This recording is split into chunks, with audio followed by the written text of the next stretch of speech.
everybody, this is Brandon and Phil from Zade Comics, artist and writer on Magic Cop, which is on Indiegogo right now. We're just the two best-looking brothers in all of comics. Today it's another Magic Cop Monday, and we are here this week. We have a lot of cool stuff going on, like Wednesday, right?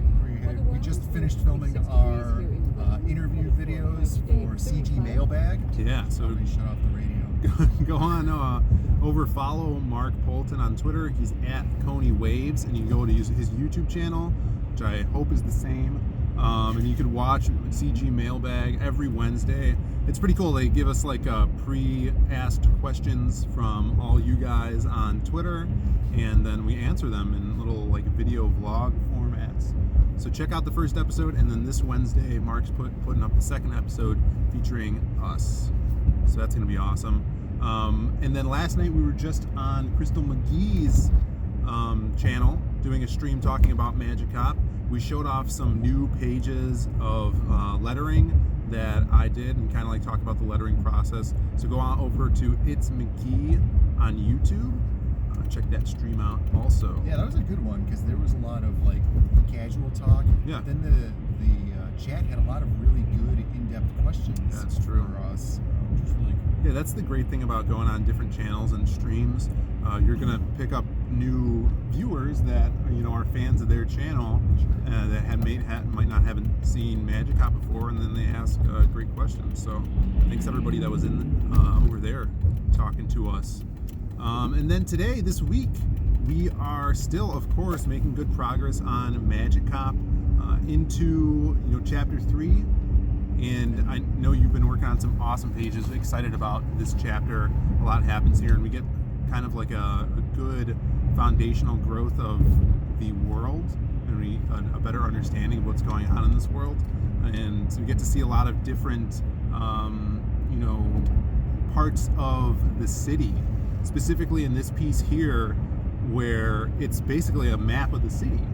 Yeah, I really wanted to do a map, kind of like a cartography, like that old world map that you would see from like, I don't know, like the 1200s or something like that, where you'd have like the sea monsters in the ocean, or like some weird like giant throwing boulders or whatever, standing on some island or something like that. I always really thought that would be cool for our campaign as like a poster or something like that. Yeah. But I was really hesitant to draw that because I didn't want to have to like solidify where certain elements of the city were in relation to each other. Yeah.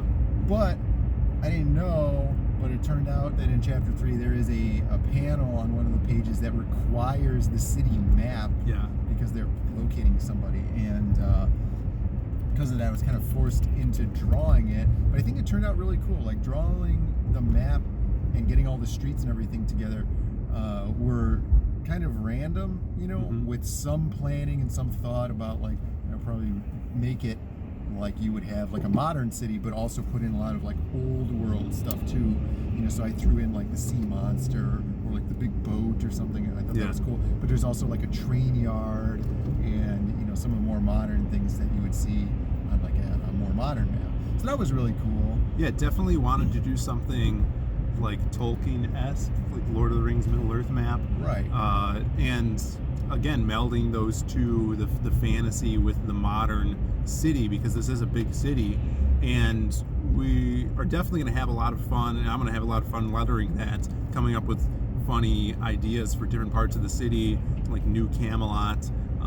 Just again, going with that old style fantasy and making up little town names, because coming from Chicago, there's a bunch of different subsections of the city. The city's so big. When you get that with big cities, and you have a bunch of smaller neighborhoods that you can go with. And I've seen, looking at this map here, I can see you have kind of that grid going on that you get in those big cities as well. So that was really cool. Did you look at any references of modern maps, or is that all from your head? Yeah, I just thought of it in my mind. I've seen tons and tons of maps, looking through the city and stuff, and just in general, I kind of thought in my head, like, what would I draw and I don't want to like perfectly emulate it, but I want to get that feeling of like a coastal city. Yeah. And so I was thinking like, all right, if we were looking at like a coastal map of like Florida, so let's say like somewhere by Miami, you know, which is based around, what kind of features would I want to put on there? So I put, you know, the river coming out, so you have like a nice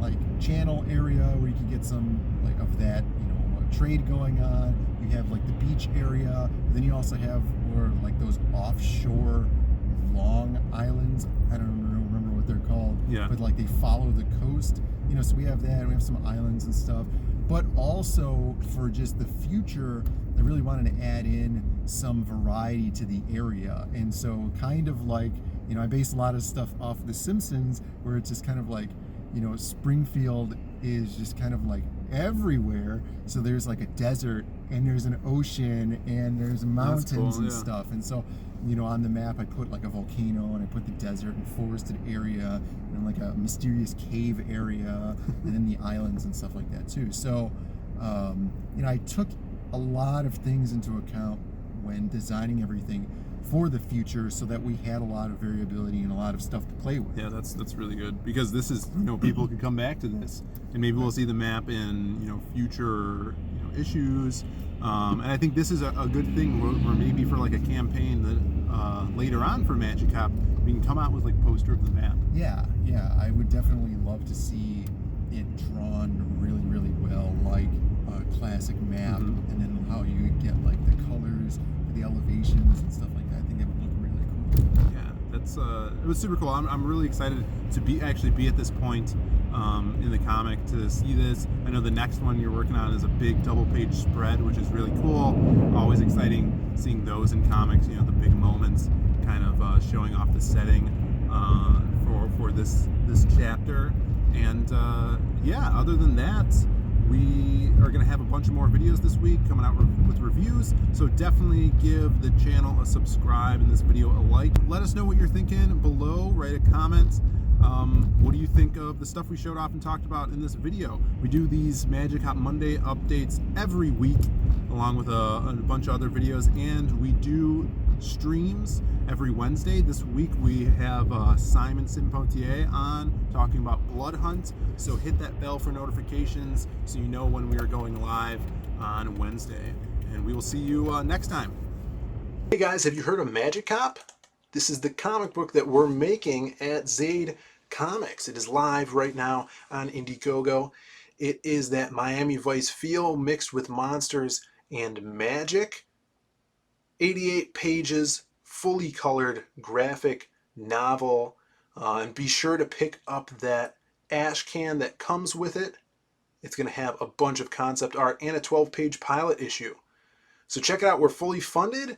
That means if you back it, you're definitely going to get this book. And we're heading on for the stretch goals. So help us out to get there. Thanks, everybody. Did you guys know that Brandon Diaz, the artist of Magic Hop, has his very own Patreon page? You guys can head on over there and pledge for either $5 or $8 a month, and you get these beautiful digitally painted pictures by Brandon. He does one a week for all of his members. So head on over there, check it out.